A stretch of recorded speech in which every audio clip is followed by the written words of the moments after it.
오늘 말씀의 제목 따라해 보실까요? 두려움을 이깁시다. 두려움을 이깁시다. 코로나19가 전국적으로 확산되면서 사람들의 마음에 두려움과 불안이 가득합니다.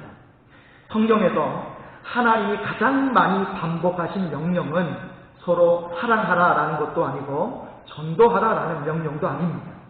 하나님이 가장 많이 반복하신 명령은 놀랍게도 두려워하지 말라라는 그런 명령이십니다. 성경 전체에서 365번 넘게 나옵니다.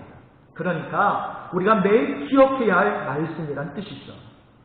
왜 하나님은 그토록 우리에게 두려워하지 말라라는 이 명령을 자주 하셨던 것일까요? 대개 하나님이 인간에게 두려워하지 말라라고 명령하실 때는 정말 두려워할 만한 상황을 앞두고 있을 때입니다. 그러나 하나님을 믿고 도전하면 반드시 그 어려운 시기를 돌파하면서 오히려 우리의 믿음이 성장하는 축복의 계기가 될 줄로 믿습니다. 그런데 두려움이 바로 그 축복의 열매를 따먹을 수 있도록 도전하는 것을 막아버린다는 거예요. 그래서 하나님은 그토록 자주 두려워하지 말라라고 명령하고 계시는 겁니다. 두려움은 삶의 기쁨을 앗아가 버립니다. 두려움이 체질화된 것을 걱정 혹은 근심이라고 합니다. 늘 걱정, 근심에 사로잡혀 있는 사람에게는 참된 기쁨과 평안이 없습니다. 아무 일도 일어나지 않았는데도 마음속은 전쟁터처럼 불안하고 심장이 쿵쾅거립니다. 의외로 항상 두려움에 있는 사람들의 IQ가 보통 사람들보다 훨씬 높다고 합니다. 이유가 뭐겠습니까? 너무 똑똑해서 아주 세세한 상황까지도 굳이 할 필요가 없는 걱정까지도 미리 다 걱정하고 심지어 남의 걱정거리도 또 하나 걱정하다 보니까 머리가 똑똑하고 IQ가 높은 사람일수록 더 많이 걱정하더라는 거예요. 믿음 생활을 오래 한 사람들은 여러분 두려움에서 자유할 것 같은데 꼭 그렇지도 않습니다. 오늘 본문 1절 말씀을 보면 의를 따르며 여호와를 찾아 구하는 너희는 내게 들을지어다 라고 되어 있죠. 불순종했던 대부분의 이스라엘 백성이 아니라 하나님을 찾으려는 순종의 자녀들, 소수의 경건한 이스라엘 백성들을 향한 말씀이다라는 것을 알 수가 있죠. 그런데 이 본문 내용을 보면 바로 그 믿음 좋은 사람들에게 두려워하지 말라라고 거듭 하나님께서 말씀하고 계십니다. 아무리 믿음 좋은 사람들이라고 해도 상황이 너무 힘들게 되면 두려움에 짓눌리게 되는 거죠. 특히 그 당시 이스라엘 사람들이 처한 상황은 그럴 수밖에 없었습니다. 세계 최강대국이었던 바벨론의 무서운 힘에 눌려서 기약 없이 계속되는 포로 생활로 너무나도 지쳐 있었기 때문입니다. 적은 막강하고 숫자도 많은데 자신들은 약하고 숫자도 너무 적었습니다. 하나님은 신실한 믿음의 사람들이 세상에 위축되어 있음을 잘 알고 계셨던 거죠. 그래서 그들에게 오늘 본문 말씀을 통한 이 특별한 메시지로 그들을 위로하고 격려하고 계시는 겁니다. 하나님은 이스라엘 백성들에게 너희들의 과거사를 한번 살펴보라고 말씀하고 계셔요. 그러면서 그들이 가장 자랑스럽게 여기는 믿음의 조상을 예로 들고 계십니다. 자, 우리 본문 1절을 같이 한번 읽어보겠습니다. 너희를 떠낸 반석과 너희를 파낸 우묵한 구덩이를 생각하여 보라. 자, 여기 반석이라는 말은요, 이스라엘의 조상인 아브람을 이야기하는 것이고요. 또 우묵한 구덩이는 이스라엘의 생산한 아브람의 아내 사라를 이야기하고 있습니다. 바로 그 반석과 우묵한 구덩이에서 수많은 이스라엘 백성이 나오게 된 것이죠. 그런 아브람을 우리는 열국의 아비, 사라를 열국의 어미라고 그렇게 부르고 있는 거죠. 그런데 이 아브람이 처음부터 열국의 아비로 출발한 것이 아니라 본래는 혼자였다라는 거예요. 자, 우리 2절 말씀을 같이 읽어보겠습니다. 2절 시작. 아브람이 혼자 있을 때에 내가 그를 부르고 그에게 복을 주어 상성하게 하였느니라. 하나님이 아브람이 혼자 있을 때 그를 부르셨다라고 말씀하고 있습니다. 여러분, 가족만 데리고 외롭게 개척교회를 시작하신 어떤 목사님이 너무나 두려움과 힘들어서 그렇게 떨고 있다가 이 말씀을 읽고 울었다라는 고백을 들은 적이 있습니다. 아브라함은 우상 숭배가 만연한 땅 갈대아 우르에서 불신자 부모 밑에서 자랐습니다. 그러던 그가 75세 나이에 하나님의 부르심을 받고 고향을 떠나 먼 가나안 땅으로 이민을 가게 됐죠. 그때 아브라함과 사라는 아이를 갖는 것이 불가능한 그런 나이의 노인들이었고 유랑하는 나그네의 신분이었습니다. 그런데 하나님은 그에게 열국의 아비가 될 것을 약속하셨고 후일에 그의 후손들은 실제로 하늘의 별과 같이 창성하게 되었습니다. 그러므로 남아있는 이스라엘의 소수의 믿음의 사람들의 숫자가 아무리 적다고 할지라도 하나님이 복을 주시면 얼마든지 창성하게 될 수 있는 줄 믿습니다. 그러니 가진 것이 없고 숫자가 적다고 낙심할 필요도 없다라는 것입니다. 중요한 것은 하나님이 택하셨다라는 사실이죠. 이스라엘이 달라서 복 주신 것이 아니라 하나님의 은혜로 이스라엘이 하나님의 복을 받은 것입니다. 하나님은 그들에게 이러한 축복의 과거사를 상기시켜 주시면서 그들이 미래를 향한 소망을 갖기를 원하셨던 것입니다. 우리 인생에서 기가 막히도록 답답하고 숨이 막히도록 암울한 상황을 맞이할 때 여러분 이 약속과 소망을 가지시기를 바랍니다. 아무것도 없이 외롭게 시작했던 아브라함과 사라에게 역사하셨던 하나님을 여러분 생각하시기 바랍니다. 하나님은 우리의 초라한 시작을 반드시 위대한 결말로 마무리해 주실 줄 믿습니다. 이스라엘 백성 대부분이 이렇게 바벨론의 포로로 끌려가 있는 동안 예루살렘은 황폐하게 변해버렸습니다. 바벨론 왕은 잘난 사람들은 다 포로로 끌어가고 비천한 하류층 백성들만 이스라엘에 남겨두어서 그들이 그곳에서 농사를 짓게 했습니다. 그렇지만 남겨진 자들의 숫자가 적었기 때문에 그들이 재배한 경작지는 전체 토지의 일부에 불과했고 땅은 대부분 그대로 방치가 되어서 마치 광야와 같이 그렇게 되어버렸습니다. 그런데 하나님께서는 그 모든 황폐한 곳들을 위로하신다라고 말씀하시면서 이러한 약속을 주고 계셔요. 우리 3절 말씀을 같이 읽겠습니다.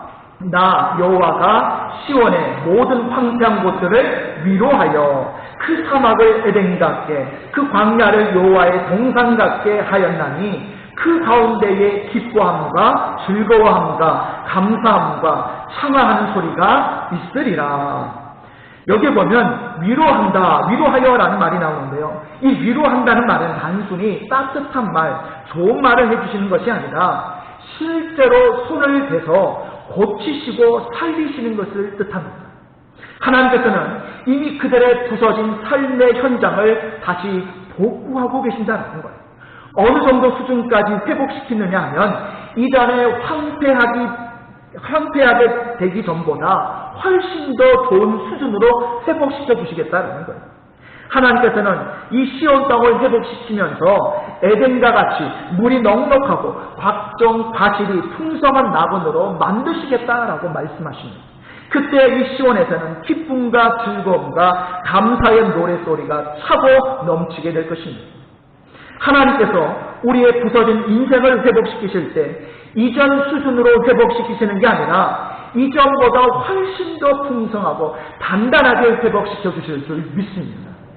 교회가 때로는 힘든 폭풍을 지난다고 해서 하나님이 다시 회복시켜 주실 때는 이전보다 훨씬 더 은혜롭고 아름답게 회복시켜 주실 줄 믿습니다. 이 나라가 지금은 말할 수 없는 어려움을 지나고 있지만 하나님께서 이를 통해 이 나라를 깨끗하고 아름답게 다듬어 가실 줄 믿습니다. 광야를 지날 때는 고통이었지만 그 광야를 지나고 나서 들어가게 될 약속의 땅은 너무나 아름다운 것이죠. 그러니 여러분 절망하지 마시고 끝까지 믿음으로 견디셔서 오늘 하나님께서 예비해 놓으신 그 승리의 결말을 꼭 하나님 앞에 받아 누리시기를 바랍니다. 하나님은 이스라엘 백성에게 1절 말씀을 통해 너희는 내게 들을지어다 라고 말씀하셨습니다. 적은 크고 강하고 많은데 우리는 상대적으로 작고 약하고 숫자도 적을 때 우리는 위축당할 수밖에 없고 외롭고 힘들 수밖에 없죠. 객관적인 전력 분석에 따르면 이길 가능성이 전혀 없기 때문입니다. 그러나 그럴 때일수록 하나님의 사람들은 지금의 이 상황을 보지 말고 그 무엇보다도 하나님의 말씀을 붙들어야 할 줄로 믿습니다. 자, 오늘 본문 4절 말씀을 우리 같이 읽어보겠습니다. 4절 시작. 내 백성이여 내게 주의하라. 내 나라여 내게 귀를 기울이라. 이는 율법이 내게서부터 나갈 것입니다. 내가 내 공의를 만민의 빛으로 세우리라. 여러분 여기 보니까 내게 주의하라 라는 말이 나오는데요. 이 말은 귀를 기울이고 하나님의 말씀을 들으라 라는 뜻입니다. 내 백성 곧 하나님 백성이니까, 내 나라 곧 하나님의 나라니까 다른 누구의 말도 듣지 말고 하나님의 말씀만 들으라는 거예요. 하나님은 이미 놀라운 회복과 후원의 역사를 시작하셨습니다. 그러나 이것을 바라누리기 위해서는 또한 그 구원과 회복의 역사에 동참하기 위해서는 정신을 집중하고 하나님 말씀을 온전히 들어야 하는 것입니다. 말씀 속에 우리의 살 길이 있는 줄 믿습니다. 자, 그러면서 우리 7절 같이 읽겠습니다. 7절 시작. 의를 아는 자들아, 마음에 내 율법이 있는 백성들아, 너희는 내게 듣고 그들의 비방을 두려워하지 말라. 그들의 비방에 놀라지 말라. 자, 여기 보면 의를 아는 자들, 마음에 내 율법이 있는 백성들은 하나님의 계획과 뜻을 알고 그것을 마음에 새겨서 순종하는 백성을 말하고 있는 것입니다. 1절에 나오는 의를 따르며 여호와를 찾아 구하는 자들과 같은 말이죠. 여러분 단순히 교회 다닌다고 이런 경건한 하나님의 백성이 되는 것이 아닙니다. 그 당시 이스라엘 사람들 속에 이런 경건한 백성이 소수였듯이 오늘날도 정말 하나님의 말씀을 마음에 새겨서 순종하려고 하는 이 경건한 백성은 많지 않을 것입니다. 그러나 그 백성을 하나님은 끔찍히 사랑하셔서 돌보시는 줄 믿습니다. 우리가 하나님의 특별한 돌보심을 받는 그런 백성이 되어야 할진데 그러려면 세상 사람들과 달라야 하나님을 대적하는 자들은 어떻습니까? 항상 하나님께 순종하는 백성들을 방해하고 혼담하죠.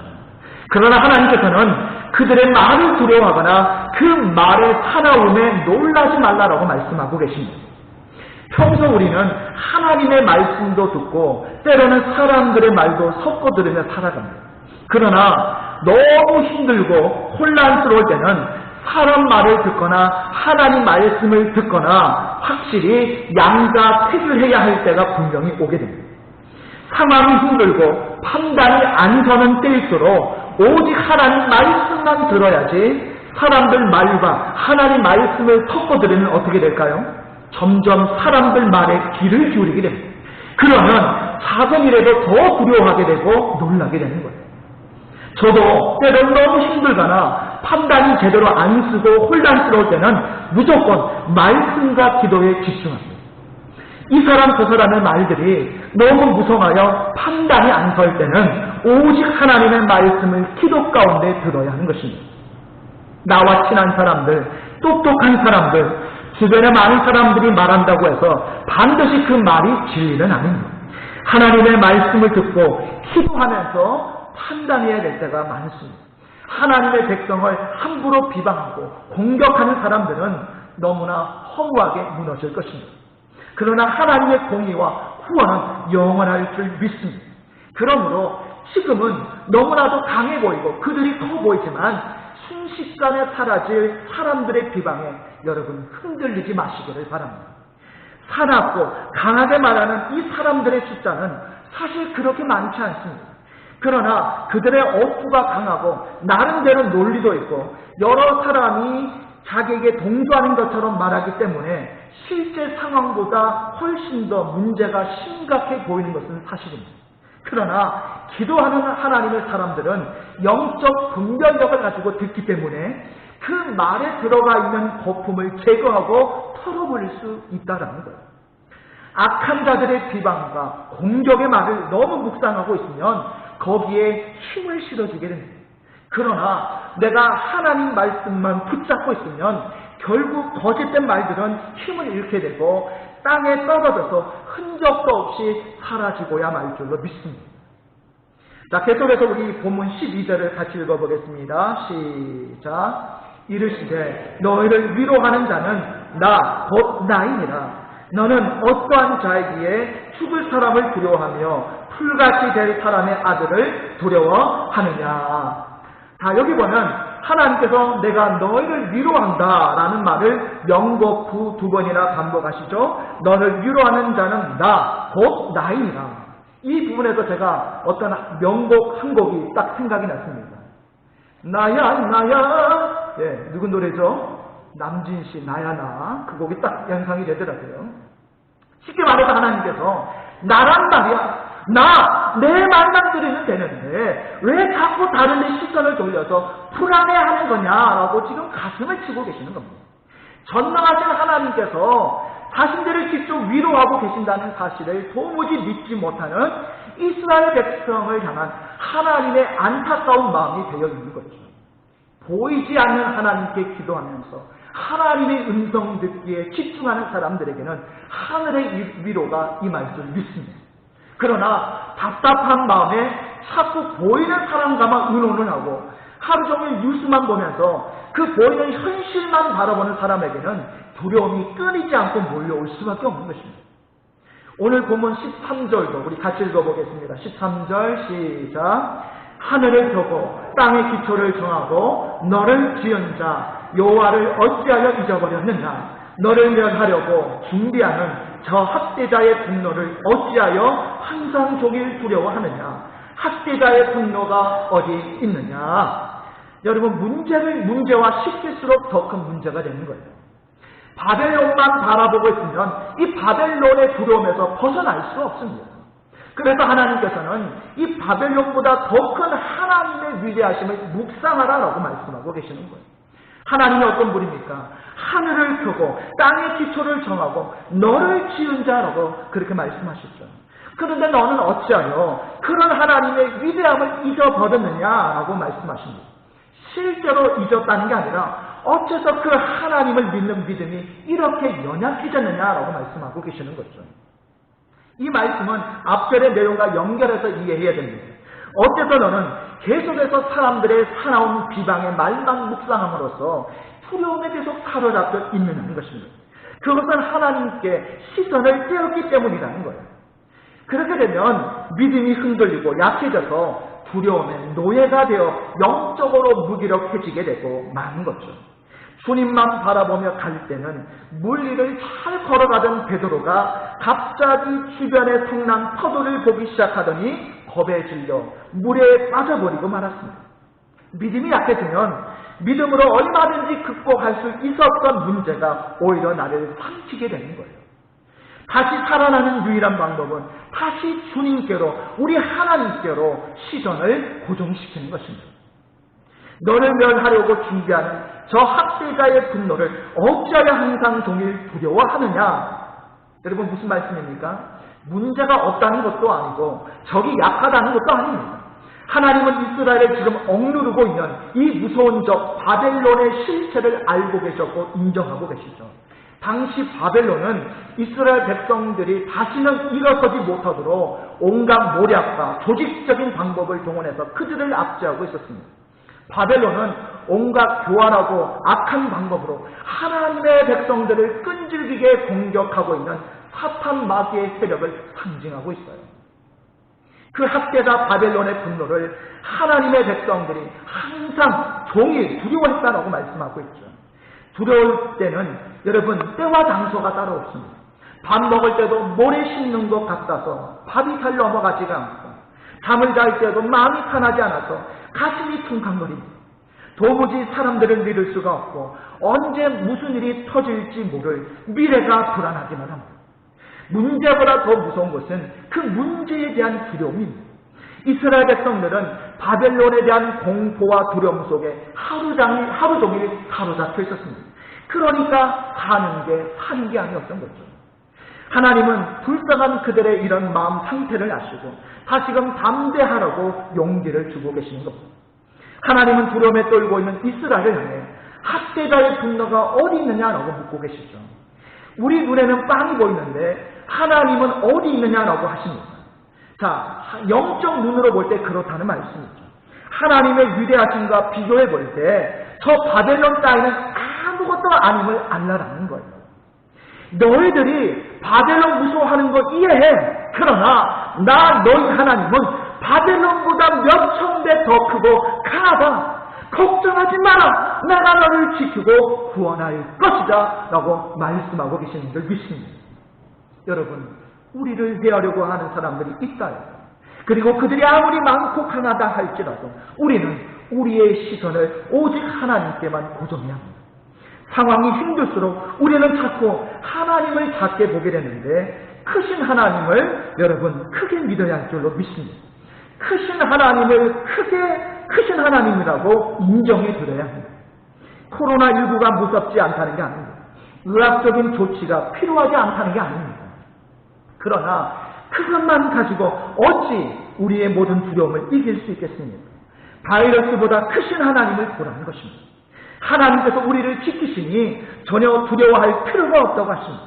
어떤 불가능한 상황 속에서도 이스라엘 백성들을 구원하셨던 하나님이시니 지금도 그리고 앞으로도 어떤 위기 앞에서도 우리를 능히 구원하실 줄 믿어야 할 줄로 믿습니다. 우리 본문 9절 말씀을 우리 다 같이 읽겠습니다. 여호와의 팔이여 깨소서 깨소서 능력을 베푸소서 옛날 시대에 계신 것 같이 하소서 람을 점이시고 용을 찌르시니가 어찌 주가 아니시며. 여러분, 여기 나오는 여호와의 팔은 하나님의 능력을 상징합니다.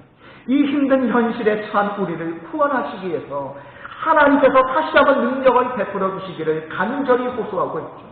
하나님은 결코 주무시지 않는 분이신데 얼마나 답답했으면 깨소서 능력을 베푸소서라고 거듭해서 부르짖고 있겠습니다.